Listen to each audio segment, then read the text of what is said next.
Greek തത്വചിന്തകനായ എഥനോഡോറസ് ഏഥൻസിൽ ഒരു വീട് വാങ്ങുന്നു. എല്ലാ സൗകര്യങ്ങളുമുള്ള ആ വീട് തുച്ഛമായ വിലയ്ക്കായിരുന്നു അദ്ദേഹം വാങ്ങിയത്.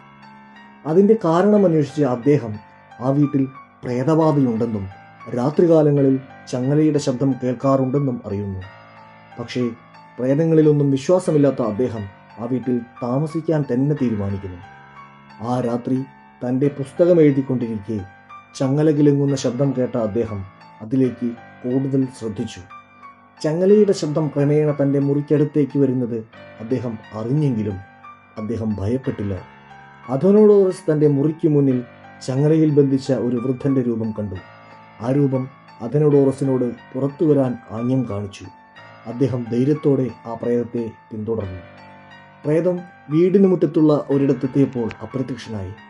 അദ്ദേഹം അപ്പോൾ തന്നെ ആ സ്ഥലം അടയാളപ്പെടുത്തുകയും അടുത്ത ദിവസം തന്നെ ആ സ്ഥലം കുഴിക്കാൻ ആളുകളെ വിളിക്കുകയും ചെയ്തു. അവിടെ കുഴിച്ചു നോക്കിയപ്പോൾ ചങ്ങലയാൽ ബന്ധിപ്പിക്കപ്പെട്ട ഒരു മനുഷ്യൻ്റെ അസ്ഥികൂടം കണ്ടെത്തുകയും ആ അസ്ഥികൂടം മാന്യമായി അദ്ദേഹം സംസ്കരിക്കുകയും ചെയ്തു.